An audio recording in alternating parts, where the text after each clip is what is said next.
I've decided that what I need to do is I need to have a copy of Book 4 of Plato's Republic uh, for myself. I need to have read Book 4 of Plato's Republic. That's what I meant to say. I need an audio copy of it, is what I was trying to say. And the reason I need that is because it's relevant to my discussion of Carl Jung and the soul and psychology, because book 4 of the Republic is where Plato has Socrates explicitly break down the tripartite nature of the soul. And as I have just been informed by Robert Longshore, not his real name, but the name that he goes by when he's working with me, um, I don't understand that. So I need to have read book 4 of the Republic again, and I need a copy of it that I can refer to when I need to double check that I know what I'm talking about. So I'm going to record this, and I'm going to have it for myself if I can't put it on YouTube, but the plan is to put it on YouTube. So book 4, the way this translation reads is in bold Adamantus dash Socrates. Here Adamantus interposed a question. How would you answer, Socrates, said he, if a person were to say that you are making these people miserable, and that they are the cause of their own unhappiness? The city, in fact, belongs to them, but they are none the better for it, whereas other men acquire lands and build large and handsome houses and have everything handsome about them, offering sacrifices to the gods on their own account and practicing hospitality. Moreover, as you were saying just now, they have gold and silver and all that is usual among the favorites of fortune. But our poor citizens are not better than mercenaries who are quartered, but our poor citizens are no better than mercenaries who are quartered in the city and are always mounting guard? Yes, I said. And you may add that they are only fed and not paid in addition to their food like other men, and therefore they cannot, if they would, take a journey of pleasure. They have no money to spend on a mistress or any other luxurious fancy, which, as the world goes, is thought to be happiness. And many other accusations of the same nature might be added. But, said he, let us suppose all this to be included in the charge.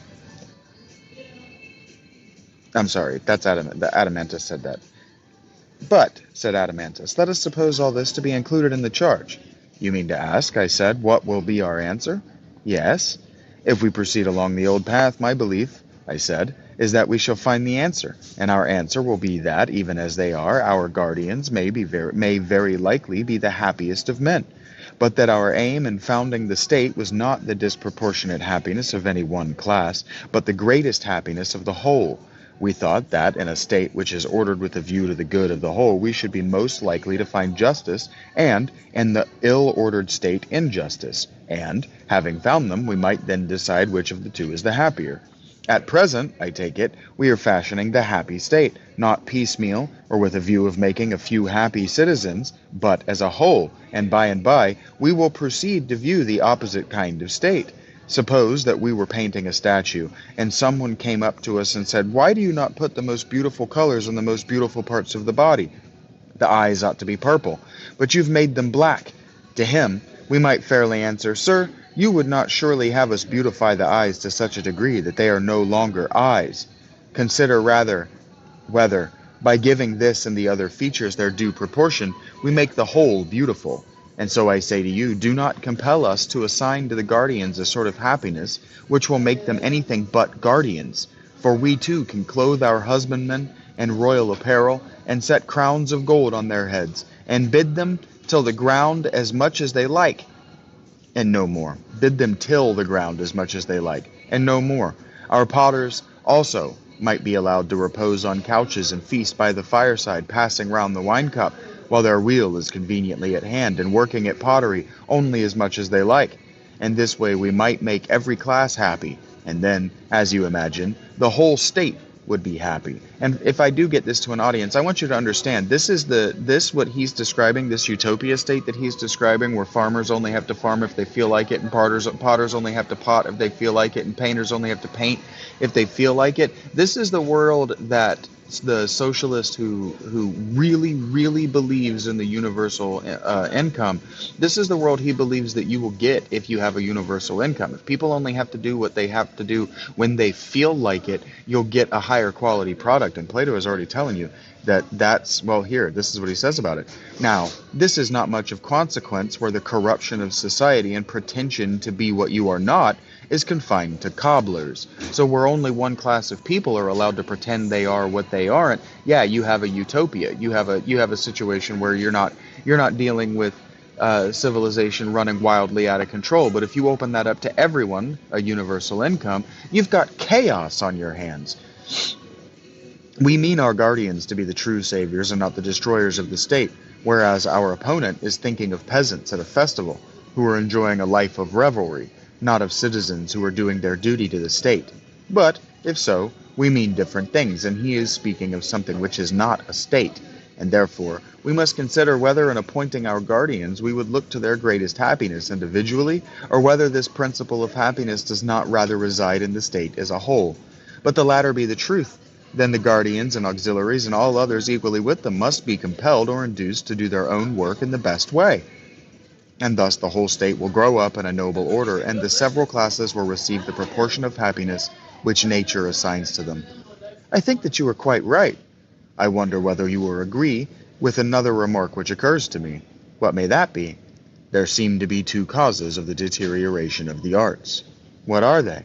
Wealth, I said, and poverty. How do they act? The process is as follows. When a potter becomes rich, will he, think you, any longer take the same pains with his art? Certainly not. He will grow more and more indolent and careless? Very true. And the rest will be that he becomes a worse potter? Yes, he greatly deteriorates. But, on the other hand, if he has no money and cannot provide himself tools or instruments, he will not work equally well himself, nor will he teach his sons or apprentices to work equally well. And so this, again, if I have an audience and you're listening to this, you need to understand this is why I'm telling you to pay me. Until I can provide for myself and I can improve my equipment, like doing things like getting a second phone or getting a microphone for this phone, until I can get a setup with this where I look a little bit professional while I'm doing it, at least on the end user product, and really I mean from people watching me do the recording process of all of this. Until I have money to do that stuff, my product can't improve. And that's what he's saying here. A potter that doesn't have the money to buy clay isn't a potter. He's a guy with the skill to make things with clay, but he has no clay with which to make things. Then, under the influence either of poverty or of wealth, workmen in their work are equally liable to degenerate. That is evident. Here, then, is a discovery of new evils, I said, against which the guardians will have to watch, or they will creep into the city unobserved. What evils? Wealth, I said, and poverty. The one is the parent of luxury and indolence, and the other of meanness and viciousness, that is, viciousness, and both of discontent. That is very true, he replied, but still I should like to know, Socrates, how our city will be able to go to war, especially against an enemy who is rich and powerful, if deprived of the sinews of war. There would certainly be a difficulty, I replied, in going to war with one such enemy, but there is no enemy where there are two of them. How so? He asked. In the first place, I said, if we have to fight, our side will be trained warriors fighting against an army of rich men. That is true, he said. And do you not suppose, Adeimantus, that a single boxer who is perfect in his art would easily be a match for two stout and well-to-do gentlemen who were not boxers? Hardly, if they came upon him at once. What not? I said. What not? I said, if he were able to run away and then turn and strike at the one who first came up. And supposing he were to do this several times under the heat of a scorching sun, might he not, being an expert, overturn more than one stout personage? Certainly, he said. There would be nothing wonderful in that. And yet, rich men probably have a greater superiority in the science and practice of boxing than they have in military qualities. Likely enough. Then we may assume that our athletes will be able to fight with 2 or 3 times their own number. I agree with you, for I think you're right. And suppose that, before engaging, our citizens send an embassy to one of the two cities, telling them what is the truth. Silver and gold we neither have nor are permitted to have, but you may. Do you therefore come and help us in war of and take the spoils of the other city? Who, on hearing these words, would choose to fight against lean, wiry dogs rather than with the dogs on their side against fat and tender sheep? That is not likely, and yet there might be a danger to the poor state if the wealth of many states were to be gathered into one. But how simple of you to use the term state at all, of any but your own. Why so? You ought to speak of other states in the plural number. Not one of them is a city, but many cities, as they say in the game. For indeed any city, however small, is in fact divided into two. One, the city of the poor, the other, of the rich. These are at war with one another, and in either there are many smaller divisions, and you would be altogether beside the mark if you treated them all as a single state. That's true. This is why the United States is, 50 states? I almost said 32 states because that's how many football teams there are. This is why the United States is not a confederation. It is a federation of many states, because any one of them needs to be at war internally so that the entire system isn't at war internally with itself. But if you deal with them as many and give the wealth or power or persons of the one to the others, you will always have a great many friends and not many enemies. And your state, while the wise order which has now been prescribed continues to prevail in her, will be the greatest of states. I do not mean to say in reputation or appearance, but in deed and truth, though she never not more than 1,000 defenders. Though she number not more than 1,000 defenders. A single state which is her equal you will hardly find, either among Hellenes or barbarians, though many that appear to be as great and many times greater. That is most true, he said, but it is in fact not most true. The Cathars, if the Cathars actually existed, they organized their state around, they organized the Albigensian portion of France around this ideal, and they were easily snuffed out by the Albigensian Crusade. And what, I said, will be the best limit for our rulers to fix when they are considering the size of the state and the amount of territory which they are to include, and beyond which they will not go? What limit would you propose? I would allow the state to increase so far as is consistent with unity. That, I think, is the proper limit. And again, this passage right here is why the United States is structured in exactly the way the United States is structured, including the college, the Electoral College. Very good, he said. Here then, I said, is another order which will have to be conveyed to our guardians. Let our city be accounted neither large nor small, but one and self-sufficing. And, surely, said he, this is not a very severe order which we impose upon them. And the other, said I, of which we were speaking before, is lighter still.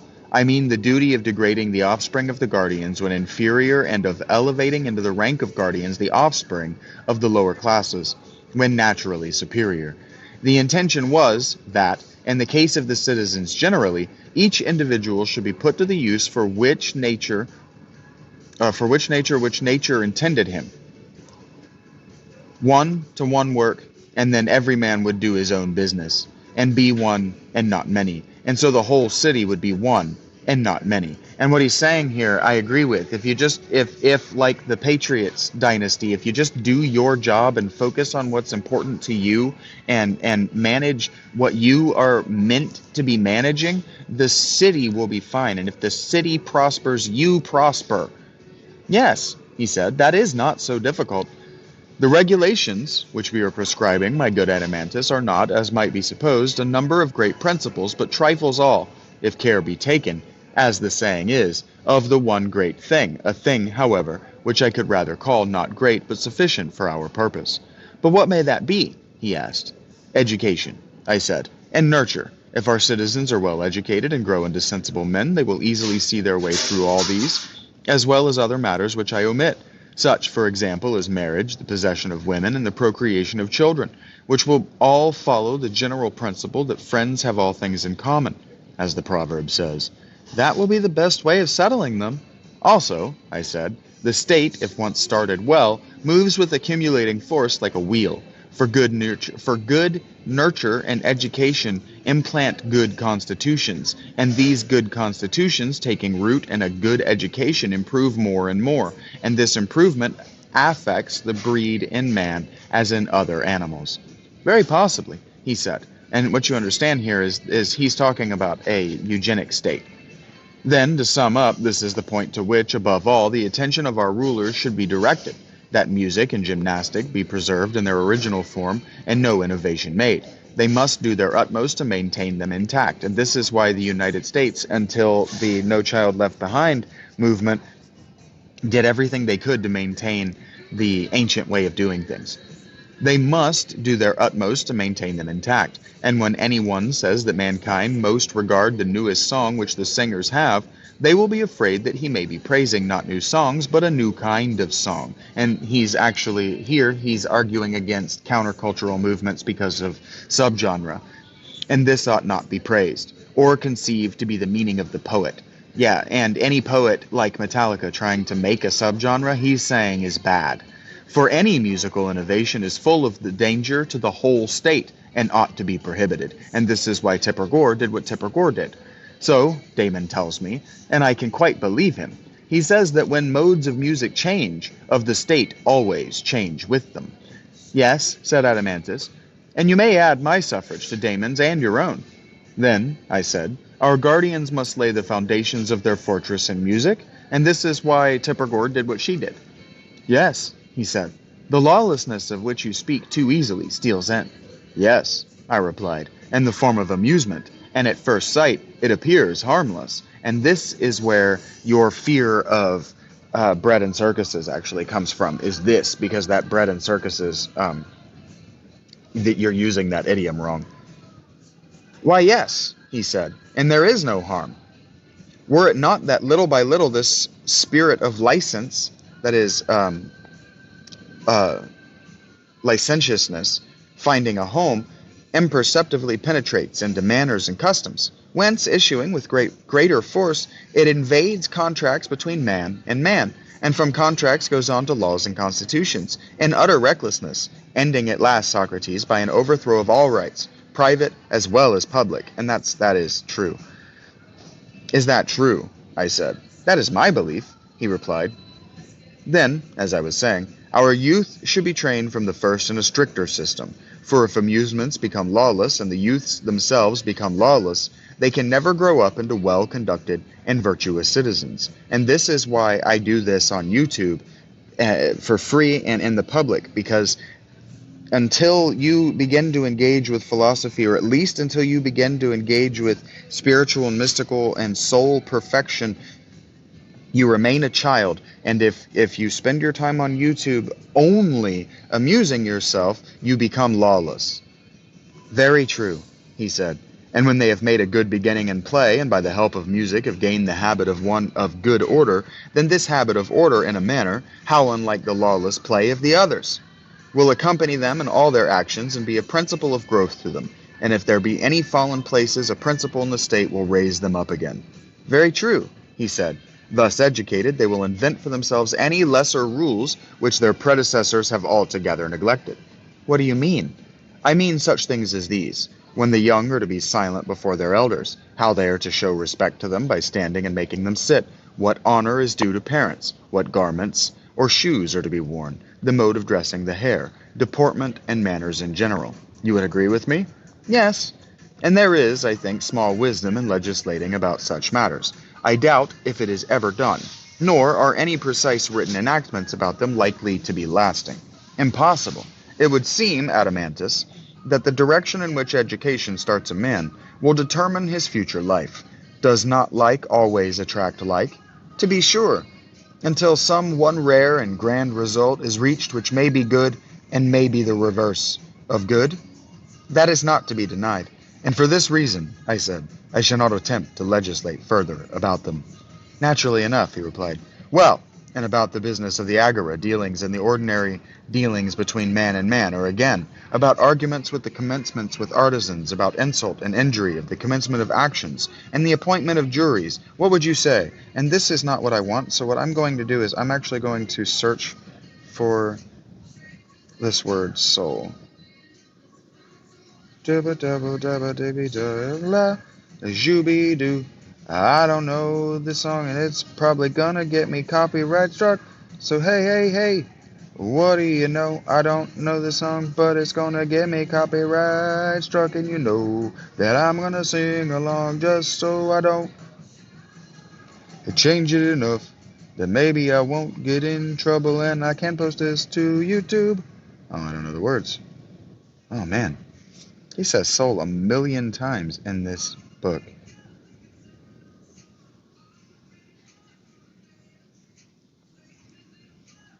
There's the Fedo. I don't want the Fedo, I want Republic. Hey, hey, hey.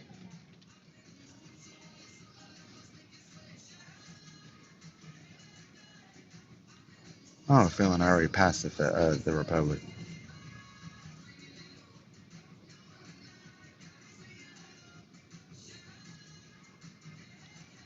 I would have put these in alphabetical order. All you summer lovers make it sweat? Is that what he said? Gross. Why do people encourage other people to do it? That grosses me out a little bit.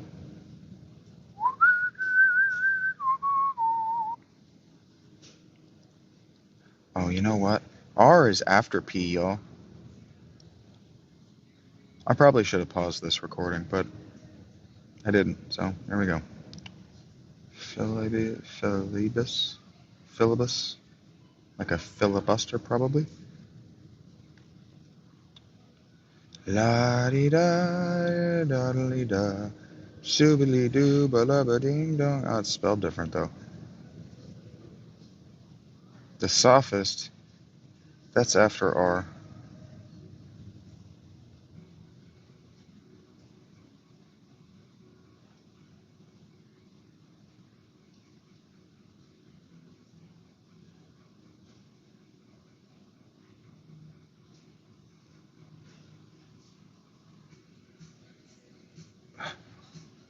Is the word soul not in Republic at all? Okay, now I'm frustrated.